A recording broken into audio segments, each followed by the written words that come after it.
Venezuela vai para a Corte Internacional de Justiça cobrar o território de Esequibo. Só que assim, né? A corte já deu vários outros julgamentos e falou que aquilo não ia rolar. Só que parece que voltou atrás e agora vai ter uma análise. Qual será a chance da Venezuela conseguir o que ela quer? Por outro lado, Israel já teve uma leve crítica do Hamas, chamando que o acordo de paz estava inadmissível, ou seja, não estava cumprindo nada do que eles queriam. Então isso só prova o quanto o Hamas é cheio de exigências e completa ainda mais o fato de que Israel não é o grande culpado disso tudo na guerra. Pelo menos não só ele sozinho, né, gente? E para terminar o nosso vídeo com chave de ouro, vamos também falar sobre um dos maiores problemas que está sendo agora no Brasil, que é o caso do Alexandre de Moraes e o Elon Musk, que agora chamou, então, Alexandre de Moraes, o caso de ditador brutal, segundo ele, numas redes sociais. E daí? Será que vai ter problema, penalidade para o Elon Musk? Ou será que isso vai continuar como se nada tivesse acontecido, né? Já estamos vendo aí que tem várias perseguições que estão rolando, inclusive no fato de que até mesmo funcionários estão aí sujeitos a condenações lá no que trabalham, no caso, no Twitter, agora no X, né, que trocou o nome, gente. Mas assim, Elon Musk tá jogando várias cartas contra Moraes, né? E estamos falando de uma briga que não é de crianças, ou seja, estamos de dois gigantes aí. Um que é completamente um bilionário internacional que todo mundo conhece o Elon Musk, sabe o que é a Tesla, sabe quais são as empresas dele. E estamos no Alexandre de Moraes, que é um juiz aqui do Supremo Tribunal Federal, no caso do Brasil. Mas, assim, né, podemos dizer que com o alarme que o Elon Musk fez, só mostrou o como o Brasil está caminhando para uma situação tão caótica para o mundo inteiro, que era o que a gente já estava esperando para que isso fosse aí mostrado. Só que, assim, o Nicolas Ferreira, tanto o Eduardo Bolsonaro, quanto os filhos do Bolsonaro e o próprio Bolsonaro não conseguiram trazer isso à tona, né? Por outro lado, a gente já viu aí que o Elon Musk deu exatamente o alarme que se faltava para conseguir deixar tudo visível e que todo mundo soubesse qual é realmente o problema que o Brasil está vivendo e a questão de várias coisas que não estão sendo tão seguidas na forma da lei, né? Então, a gente está vendo isso. E logo depois de muitas críticas que veio em relação ao Elon Musk, em relação ao Alexandre de Moraes, onde ele disse que o Alexandre de Moraes teria que fazer o impeachment, ou então renunciar do cargo, o Alexandre de Moraes foi lá e condenou ele a tirar as contas do Twitter, pagar 100 mil de multa. Agora a gente viu que em uma rede social ele publicou falando que o Alexandre de Moraes é nada mais, nada menos do que um ditador brutal. E praticamente assim, para ele não tá nem aí. Ele não é político e como ele é americano, ele quer ver o Alexandre de Moraes conseguir julgar ele, né? E por outro fato, ele também colocou que o Senado não tinha que deixar claramente um cara como esse tomar, então, o poder aqui no Brasil, né? Meio que criticou claramente os outros poderes brasileiros e até mesmo o povo brasileiro por deixar que sejam feitas medidas como estão sendo feitas, segundo o Elon Musk, que são medidas ditatoriais, tá, gente? Não sou eu que tô falando, é o Elon Musk que falou isso, entendeu? Pois é, né? A gente tá vendo que essa briga tá tomando um rumo um pouco mais caótico e que tá sendo notícias em todos os canais que a gente tá vendo internacional. Várias notícias do New York Times, a gente tem várias notícias também em outros canais, até mesmo da Europa. Gente, essas notícias estão saindo até mesmo em canais da Ásia. Tem noção do quanto isso repercutiu? Muito mais, mesmo que a gente já tenha visto que foram os deputados lá nos Estados Unidos falarem do Brasil, não deu tanta repercussão igual o Elon Musk conseguiu trazer agora para essa situação, né, gente?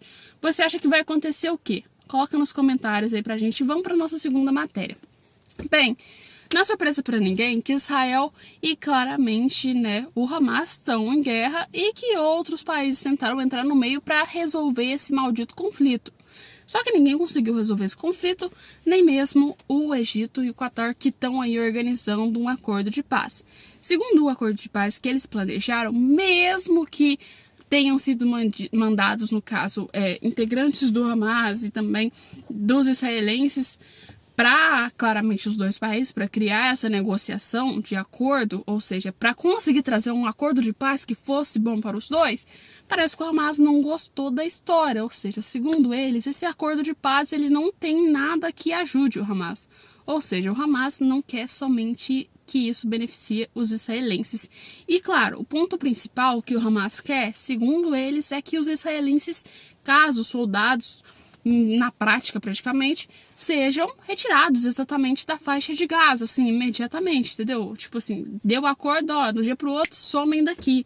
Isso não vai acontecer, porque assim, os israelenses já viraram e falaram que o Hamas vai ser destruído, querendo ou não, e a única forma do acordo de paz é se eles devolverem os reféns, que tem quase 252 reféns presos aí, no caso, segundo informações israelenses. Na minha visão, eu acho que pode ter muito mais, né? Porque assim, vamos lembrar que o Hamas não divulga números exatos, mas tem refém preso. Os israelenses querem refém presos e a faixa de Gaza quer que os israelenses saiam de lá. Só que o que acontece? Israel tá tendo aí que lidar com o fato do cenário internacional julgando Israel, mandando eles pararem, e em relação a isso eles realmente pararam para criar um pouco menos de crítica, só que agora tá tendo uma ideia de nova retensiva, ou seja, provavelmente se esse acordo não vir logo, Israel vai ter que atacar de uma forma ou de outra, ou seja, vai ter que ignorar praticamente tudo que o mundo quer e vai ter que tomar por conta própria essas decisões, porque querendo ou não, ou é eles ou é o Hamas. Está numa situação muito drástica nesse ponto, né? Que a gente está vendo. O Hamas é destruído ou Israel vai ter uma destruição, só que de outra maneira, ou seja, com sanções e querendo ou não. A gente sabe, se o Hamas não for eliminado, a gente já viu que vai ter ataque mais pra frente. Embora seja um acordo de paz feito agora, não vai ser algo que vai ser assim, ó, estralou os dedos e não vai ter mais Hamas atacando, vai ser paz e amor e nada vai acontecer. Não, não vai ser isso. Claramente tem a chance de Hamas criar uma retensiva um pouco maior, uma ofensiva, no caso, um pouco maior, bem pra frente. Talvez nesses últimos anos, agora não, se tiver um acordo de paz. Mas eu acredito que assim, a gente já viu que vários anos atrás o Hamas também já fez vários outros ataques a Israel. Ou seja, vários ataques da Palestina foram feitos a Israel. Só que eu acredito que, assim, se não for eliminado o Hamas, isso vai continuar acontecendo cada vez mais e isso aí não vai ter uma resolução, algo que resolva realmente esse conflito. Vai só prolongar o conflito por completo. Você acha isso ou não? Coloca nos comentários. E vamos terminar o nosso vídeo falando sobre a questão do Esequibo, que é a parte principal lá entre a Venezuela e entre a Guiana Inglesa, no caso. A Venezuela já apresentou umas vários requerimentos em relação a esse território de Esequibo, ou seja, chegaram lá na Corte Internacional de Justiça, falaram, olha, em e-mail, no caso na Holanda, chegaram e falaram, gente, simplesmente eu quero que vocês anexem esse território a mim. A Corte falou, isso aí não vai rolar, não tá acontecendo, não faz sentido nenhum, e não quis anexar. Só que agora ele meio que criou uma nova forma de lei, ou seja, pegou e falou, ó, agora pertence para mim esse território, e além disso também já jogou o fato de que é para a corte julgar isso.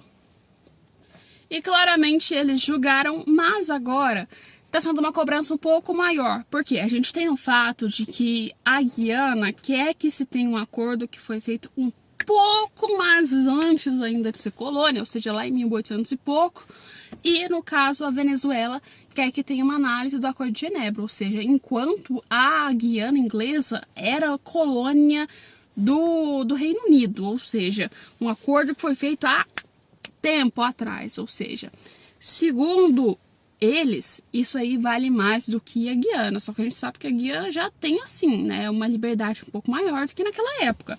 E que mesmo com essa liberdade, aquele território ele está numa situação muito complicada, onde a gente não sabe que quem é o dono dele, embora assim, o que mais tem probabilidade que a gente reconhece como é dono é a Guiana.